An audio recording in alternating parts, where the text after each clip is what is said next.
Hello there, this is Arvind Sharma from Om Academy. Well, I'm back with a new video. लेकिन आज की जो video है उसका टाइटल देख करके थोड़ा सा सोच में आ गए होंगे कि ये क्या लिख दिया मास्टर जी ने आज, इंग्लिश एंड हॉर्स। हाँ जी, तो आज देखिएगा इसका टाइटल ये इसलिए दिया गया because in today's lecture we are gonna cover horse related expressions used in English language. अंग्रेजी भाषा में जो घोड़ों से जुड़े हुए स्पेशल एक्सप्रेशन यूज किए जाते हैं, आज उन पर बात करेंगे। तो देखिएगा, ध्यान दीजिएगा। The very first expression that we have here is, जो सबसे पहला एक्सप्रेशन आप लोगों के पास आया वो है straight from the horse's mouth. Straight from the horse's mouth. सबसे पहले बताने लगा हूं ये आया कहां से और मीनिंग क्या है। देखिएगा, इस पुराने टाइम में गैम्बलिंग की जाती थी घोड़ों के ऊपर, अब भी की जाती है, लेकिन पुराने टाइम में गैम्बलर्स क्या किया करते थे, वो ये पता लगाने की कोशिश किया करते थे कि कौन सा घोड़ा जीतेगा। बिल्कुल, किसने ज़्यादा खुराक खाई है भाई साहब, ये वाला जीतेगा कि वो वाला जीतेगा। ये जानने के लिए सबसे ट्रस्टेड अथॉरिटीज़ क्या हुआ करती थी, उन घोड़ों को जो ट्रेन करते हैं वो, या फिर अस्तबल में काम करने वाले लड़के, वो बताया करते थे कि किस घोड़े में कितना दम है। सो वो क्या हुआ करती थी, वो सबसे ज़्यादा ट्रस्टेड अथॉरिटीज़ हुआ करती थी जो उन्हें बता सकती थी कि इस घोड़े के जीतने के चांसेस ज़्यादा हैं। सो गैस, जब ये बात कही जाती है कि straight from the horse's mouth, इसका मतलब होता है जब खबर कहाँ से आई हो, जब खबर हाईएस्ट अथॉरिटी से निकल करके आई हो। मतलब कि सपोज करो एक बच्चा भागता हुआ आपके पास आया, आप किसी स्कूल में हो, आप किसी स्कूल में पढ़ते हो, एक बच्चा एक क्लासमेट भागता हुआ आया, उसने कहा अरे वाह मजे हो गए भाइयों, कल की छुट्टी है, कल तो छुट्टी रहेगी। तुमने कहा यार रहने दे, तूने पिछली बार भी कहा था, एक्स्ट्रा लेक्चर लग गया था, तूने कहा था छुट्टी रहेगी, लेकिन इस बार उसने कहा friends I have got this news straight from the horse's mouth. सीधा घोड़े के मुंह से खबर आई है। मतलब अच्छा, बिल्कुल ठीक कहा भाई साहब ने कहा सर मतलब कि प्रिंसिपल से खबर आई है। हाँ, प्रधानाचार्य जी के ऑफिस से खबर निकली है। खबर कहाँ से लीक हुई है, प्रिंसिपल के ऑफिस से, प्रिंसिपल के मुंह से बच्चे ने सुना है। प्रिंसिपल के मुंह से सुनी हुई बात, इसलिए वो क्या बोल रहा है, straight from the horse's mouth. So as when you say straight from the horse's mouth, it means when you get a piece of news straight from the horse's mouth, or I can say when you get a piece of news from the most trusted authorities or from the highest authority first hand. Okay, जब आपको खबर कहां से मिले, जब आपको खबर मिले, अगर मैं कहूं लॉकडाउन बढ़ने वाला है भाई साहब, नहीं मैं वैसे बोल रहा हूं, अगर मैं कहूं कि भाई साहब लॉकडाउन तो बढ़ेगा, तो आप ऐसे देखोगे और आप पूछोगे सर कैसे, आपको कहां से खबर मिली। और अगर मैं कहूं कि मेरे पास मोदी जी का फ़ोन आया था और वो बता रहे थे, हाँ उन्होंने कहा कि बेटा थोड़ा सा और बढ़ाना पड़ेगा, बच्चों को बोलो कि यहीं डटे रहें, ऑनलाइन क्लासेस पे मेरे पास यहीं यूट्यूब पे डटे रहें। तो अगर मैं कहूं कि उनका फ़ोन आया था, उनसे मेरी बात हुई है, तो मैं क्या कहूँगा, मैं कहूँगा I have got this news straight from the horse's mouth. ये खबर सीधी कहाँ से आई है, ये सीधा घोड़े के मुंह से आई है, मतलब हाईएस्ट अथॉरिटी से आई है। तो ध्यान रहेगा। चलिए अगले पे चलते हैं। Next that we have here is, second expression जो आप लोगों के पास आया वो है don't look a gift horse in the mouth. Right, don't look a gift horse in the mouth. मतलब एक बार डेफिनेशन इसकी जानिएगा। इसकी डेफिनेशन जो आपकी बनती है वो बनती है don't be ungrateful when you receive a gift. Don't be ungrateful when you receive a gift. मतलब जब आपको गिफ्ट मिले तो अनग्रेटफुल ना हो। अनग्रेटफुल ना हो मतलब कि वो एक इसका हिंदी अनुवाद भी होता है, लेकिन वो हिंदी अनुवाद आप मुझे कमेंट सेक्शन में लिख करके देंगे, क्योंकि वो हिंदी अनुवाद में गायें, शायद कुछ बछिया, शायद कुछ और यूज़ हो रहा है। मतलब वहाँ पे हिंदी में हमारे यहाँ पे घोड़ा यूज़ नहीं किया गया, वहाँ कोई और जानवर यूज़ किया गया है, और आपको कमेंट सेक्शन में वो चीज़ लिख करके बतानी है। ठीक है दोस्तों, सो देखिएगा, हमारा एक्सप्रेशन है don't look a gift horse in the mouth. मतलब कि जब आपको कोई गिफ्ट दे तो उसकी कीमत नहीं देखा करते। उसमें ये नहीं देखा जाता कि ये चीज़ सुपीरियर है, ये अच्छी है, बेकार है, नहीं सस्ते वाली ले आया, मेरे को तो महंगे वाली चाहिए थी। अगर किसी ने आपको अ पेयर ऑफ जीन्स आपके पास आई है, गॉट इट, आपको एक पेयर जीन्स का किसी ने दिया है कि लो मास्टर जी डालो, और मैं कहूँ नहीं ये तो ब्रांडेड है ही नहीं, मैं तो ब्रांडेड डालूंगा। इट मीन्स मैं क्या कर रहा हूँ, मैं यही काम कर रहा हूँ मेरे भाई। सो You should not look a gift horse in the mouth. You should not look a gift horse in the mouth. आपको जो चीज उपहार में मिलती है उसकी कीमत नहीं देखनी चाहिए, तिरस्कार नहीं करना चाहिए उसका. So don't look a gift horse in the mouth. Got it? चलिए थर्ड देखिएगा. Third one is eat like a horse. यहां हॉर्स की जगह आपको बर्ड वर्ड भी मिलेगा. बिल्कुल. अब आप कहोगे सर बर्ड इतना सा, हॉर्स इतना बड़ा, ये क्या बात हुई? ईट लाइक अ हॉर्स और बर्ड, मीनिंग क्या है? मीनिंग जानिएगा. अब आपको बताता हूं. जो हॉर्स है भाई साहब, वो ठीक ठाक खुराक लेता है अपने वेट के हिसाब से. जितना उसका वेट है उसकी एक पर्टिकुलर परसेंटेज वो खा जाता है हर रोज. मतलब कि वो ठीक ठाक खाना खाता है, ठीक है. लेकिन उससे भी ज़्यादा ये बर्ड वाली बात समझ नहीं आई, तो बर्ड के बारे में बता देता हूँ भैया. एक थोड़ी सी नई सूचना शायद आपके लिए रहे. बहुत सारे बर्ड्स ऐसे रहते हैं जो कि अपने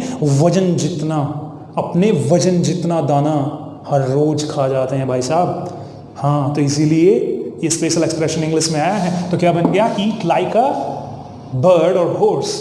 अगर तुम लगातार सुबह से शाम तक धे चिप्स, धे तुरतुरे, फिर तुरतुरे, फिर चिप्स, फिर चॉकलेट, फिर चॉकलेट, फिर चिप्स, फिर तुरतुरे, अगर तुम लगातार ऐसे ही चलते हो और फिर 15-20 पैकेट तुरतुरे और 15-20 पैकेट चिप्स के खाने के बाद आप घर वालों को बोलते हो फटाफट से खाना बनाओ, आज मैंने सुबह से कुछ नहीं खाया, इट मीन्स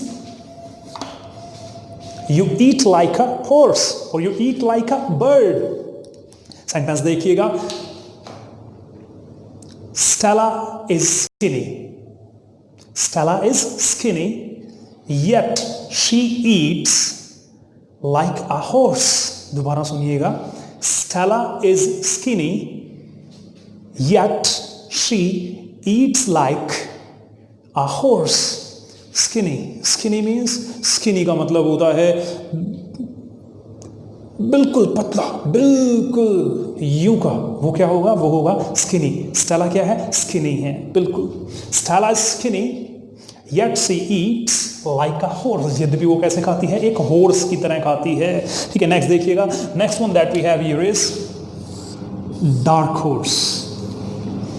डार्क हॉर्स. अब बात आती है कि ये कहाँ से आया, डार्क हॉर्स कहाँ से आ गया. तो डार्क हॉर्स के ऊपर एक बार बात कहिएगा. क्या कहा भाई साहब? गहरा घोड़ा. ओ मेरे भाई वापस आ जा, कुछ नया बताते हैं तेरे को. देख मेरे भाई देख. नहीं, लाइट हॉर्स नहीं होता मेरे भाई. वो कह रहा है सर लाइट हॉर्स भी होगा कि जैसे डार्क हॉर्स ऐसे लाइट भी. नहीं मेरे भाई, लाइट नहीं होगा. क्या होगा? सिर्फ डार्क होगा. तो देखना एक बार डार्क हॉर्स कहाँ से बना, क्या मीनिंग लेकर के आया. ध्यान दीजिएगा. आपने कहा डार्क हॉर्स. व्हेन यू से डार्क हॉर्स आया कहाँ से है? 1830s से ये पैदा हुआ. 1830 दशक से, इस दशक से ये पैदा हुआ है. और इस दशक से ये जो पैदा हुआ ये आया है विक्टोरियन एरा से. Victorian era means, Victorian era जो रहा उस टाइम पे, मतलब जब क्वीन विक्टोरिया के टाइम पे 1837 के राउंड अबाउट ये एक्सप्रेशन फर्स्ट टाइम रिकॉर्ड किया गया. डार्क हॉर्स असल में है क्या? उनके टाइम में they people used word dark for whatever was unknown to them. जो कुछ भी उनके लिए क्या था? अननोन था. वो उसके लिए क्या यूज किया करते थे? उसके लिए यूज किया करते थे word dark. Yes, so dark horse वहां से बना. डार्क हॉर्स का मीनिंग क्या होता है वो जानिएगा. डार्क हॉर्स होता है यदि किसी व्यक्ति के कोई चांसेस नहीं है, एक कैंडिडेट है उसके कोई चांसेस नहीं है, उसको कोई नहीं जानता. इलेक्शन चल रहे हैं, इलेक्शन में एक कैंडिडेट खड़ा हुआ जिसको कोई नहीं जानता. हमने कहा चुन्नू लाल खड़ा हो गया इलेक्शन में और चुन्नू लाल को कोई भी नहीं जानता. घर वाले भी चुन्नू लाल को पूरी तरह से नहीं जानते और चुन्नू लाल इलेक्शन में खड़ा है और चुन्नू लाल उस इलेक्शन में जीत जाता है. तो आप कहोगे oh my god, he is a dark horse. ये क्या है? ये डार्क हॉर्स है यार. डार्क हॉर्स का मतलब समझ में आया आपका? एक बच्चा परिवार का जो क्या करता है, जो बस किसी से कोई बात नहीं करता, अपनी किताब से लेके बैठा रहता है. कभी खाना खा लिया, कभी फिर किताब लेके बैठ गया, जिसको घर वाले कहते हैं इसका कुछ नहीं बनेगा, ये तो अब्बा डब्बा जब्बा है. लेकिन रिजल्ट आता है और उस बच्चे के आ जाते हैं 97%. अब आस पड़ोस के लोग और घर वाले उसकी तरफ यूं देख रहे होते हैं और क्या कहेंगे? My god, he is a dark horse. Dark horse means, dark horse का मीनिंग जानिएगा. A candidate about whom little is known but who wins unexpectedly.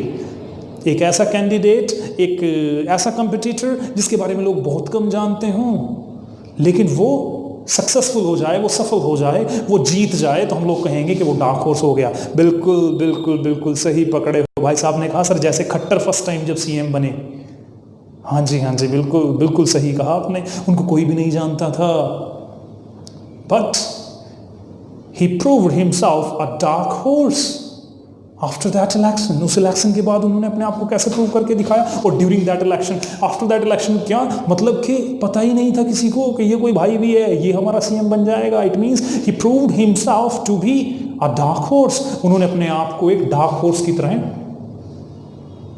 Prove करके दिखाया। वो एकदम से उभर करके सामने आए, जिनके कोई चांसेस थे ही नहीं, जिनका हमें पता भी नहीं था। सब लोग प्यास लगा रहे थे, ये बनेंगे, वो सीएम होंगे, लेकिन वो एकदम से निकल करके आए। So he proved himself a dark horse, right. Next one is one horse town. One horse town, when you say one horse town means, one horse town का मीनिंग जानिएगा। इसके पीछे there are many different stories, बहुत सारी stories, बहुत सारी कहानियां इस एक्सप्रेशन के पीछे हैं कि ये ऐसे बना, ये वहाँ से बना, ये उस तरह से बना। अब मैं आपको एक बात बताता हूँ। ऐसा कहा जाता है कि मैं अपने वाली कहानी बता रहा हूँ, एक कहानी जो मैंने कहीं पढ़ी थी कि यदि एक कोई गांव था और वहाँ पर उस पूरे गांव में सिर्फ एक ही घोड़ा हुआ करता था और उसी से सबका काम चल जाता था, तो मतलब वहाँ से उन्होंने कहा one horse town. One horse town का मतलब क्या होता है? A small and insignificant town, a small and insignificant town with poor facilities। एक ऐसा छोटा सा कस्बा जिसमें कुछ ज़्यादा कुछ अट्रैक्शन का कुछ होना और ज़्यादा कुछ करने के लिए जहाँ ना हो। जैसे यदि एक बार किसी ने मेरे से पूछा कि आप कहाँ से हो, और मैंने कहा well my friend I am from Radaur. मैंने कहा मैं रादौर से हूँ, और मैंने कहा आई लिव एट रादौर। क्या इन लगाऊँ? I live in रादौर और I live at रादौर। इसके ऊपर भी चर्चा रहेगी, लेकिन बाद में मेरे भाई। I live at रादौर, मैंने उसको कहा I live at रादौर और I'm from रादौर। फिर उसने मुझसे पूछा well my friend how many cinemas are there। Actually वो पूछ रहा था how many theaters। उसने कहा sir how many theaters are there in your city। कितने थिएटर्स हैं आपकी सिटी में, रादौर में? मैंने कहा my friend it is a one horse town. It is a one horse town. One horse town means मतलब छोटा सा कस्बा है भैया, ज़्यादा कुछ नहीं है वहाँ करने के लिए, घूमने के लिए। सो एक छोटा सा कस्बा जहाँ कुछ ज़्यादा करने के लिए ना हो, और insignificant town you can say, that is called one horse town. उसको हम लोग वन हॉर्स टाउन कह देते हैं। आप बिलासपुर रहते हो, आप सढौरा रहते हो, आप किसी और कस्बे में रहते हो, और वहाँ कोई आपको पूछ ले well how many stadiums are there in your town, आप कहोगे स्टेडियम्स, माय टाउन। आप कहोगे come on man it is a one horse town. ये तो वन हॉर्स टाउन है भाई। चलिए please take your time, screenshot लीजिएगा।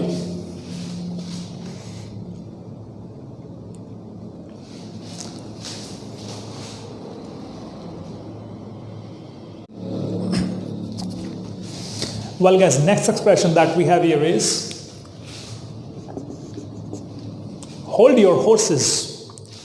भाई रुक जा, बैठ जा, तू 10 मिनट के लेक्चर में 15 बार उठ चुका है, क्यों उठता है बार बार? Why don't you hold your horses? हाँ, why don't you hold your horses? मतलब कि शांत हो जा मेरे भाई, शांत हो जा। To be patient, to calm down, शांत हो जा, that is hold your horses। और wait a moment, उसके लिए क्या यूज होता है? उसके लिए भी यूज हो जाता है hold your horses, hold your horses। हाँ भाई साहब ने कहा जी, जैसे हमारी लैंग्वेज में, हाँ तुम्हारी लैंग्वेज में क्या कहेंगे? हाँ कि ठंड रख, ठंड रख मेरे भाई। ठीक है, तो वो क्या है? वो है होल्ड योर हॉर्सेस, राइट। जैसे आप अपने घर में हो, दोपहर का टाइम है, सोए हुए हो, और एक मित्र आया, मित्र ने आके बेल पे यूं करके हाथ लगा दिया, और बस लगातार हाथ हटाया ही नहीं। क्या चल रहा है? टिंग टोंग टिंग टोंग टिंग टोंग, ये चल रहा है भाई साहब घर पे। क्या चल रहा है? टिंग टोंग चल रहा है। अब आपको गुस्सा आया, आपने अंदर से ही क्या कहा? आपने अंदर से ही जोर लगा के कहा, oh come on hold your horses, hold your horses. Hold your horses means ठंड रखना, शांति बनाए रखना। 1 मिनट के लिए रुक जा मेरे भाई, wait for a moment. So hold once horses और होल्ड योर हॉर्सेस मैंने कहा, वहां पे आप कह सकते हो होल्ड वंस हॉर्सेस, मतलब कि वहां पे कोई भी पॉजेसिव एडजेक्टिव यूज हो सकता है। वहां पे योर, माई, हिज, हर, वो उस पर हम लोग बाद में चर्चा करेंगे। जब ग्रामर के सेशन में शुरू करूंगा वहां पे उसके ऊपर चर्चा रहेगी। Will be doing videos on grammar as well. हम लोग ग्रामर के ऊपर भी वीडियो कर रहे होंगे। Will be doing English grammar as well. हम लोग इंग्लिश ग्रामर भी करेंगे, ध्यान दीजिएगा। Hold once horses. Hold once horses means ठंड बनाए रखना भैया, शांति बनाए रखना भैया, शांत रहो। Wait a moment, that is called hold your horses. Like चुप हो जा भाई, वेट अ मोमेंट, और hold your horses please, let me think. Hold your horses please, let me think, मुझे सोचने दे। एग्जाम्पल, बस ये एग्जाम्पल था, यही एग्जाम्पल था, ठीक है। Hold your horses, let me think please, okay. देखिएगा next one that we have here is a horse of different color. A horse of different color means completely different, किसी चीज से बिल्कुल उल्टा, बिल्कुल दूसरे रंग का घोड़ा, एक सफेद एक काला, मतलब कि यहां मीनिंग हो गया a horse of different color, मतलब कोई चीज जो बिल्कुल एक चीज से विपरीत है। जैसे कोई पड़ोस का बच्चा आपके पास आया और उसने आकर के कहा कि भैया या दीदी, मेरे लिए एक शुद्ध हिंदी में आपको निबंध लिखना है मातृत्व के ऊपर। टॉपिक क्या है? टॉपिक है मातृत्व पर। आपको शुद्ध हिंदी में एक लेख लिखना है, एक निबंध लिखना है। और आपकी टेंशन हो गई है, क्यों? आप कह रहे हो look, I am good at English, I am good at English, but Hindi is a horse of different colours. आपने क्या कहा? आपने कहा I am good at English but Hindi is a horse of different colours. अंग्रेजी में तो मैं ठीक हूँ, I am good at English, good के साथ, हाँ भाई साहब ने कहा कि एट क्यों लगा रहे हो सर? भाई साहब गुड के साथ एट, आप क्या कहना चाह रहे हो? गुड के साथ क्या लगाऊं? अच्छा, गुड़ के साथ शक्कर लगाऊं? नहीं भाई, शक्कर और गुड़ वाली बात नहीं हो रही, दूसरी बात हो रही है। हाँ अच्छा, अच्छे वाले गुड़ के साथ क्या लगाऊं? इन नहीं, इन नहीं लगेगा। गुड और बैड दोनों के साथ क्या रहेगा? एट रहेगा। अधिक जानकारी के लिए अगले लेक्चर्स देखते रहिएगा, ठीक है। अगले लेक्चर्स में यहीं पहुंचते रहिएगा, आप लोग दोस्तों को बताते रहिएगा, ठीक है। नहीं तो लेक्चर दिमाग से निकल जाएंगे, ठीक है। थोड़ा थोड़ा पुण्य कमाते रहिएगा, नहीं तो लेक्चर में निकल जाना है। तो देखिएगा,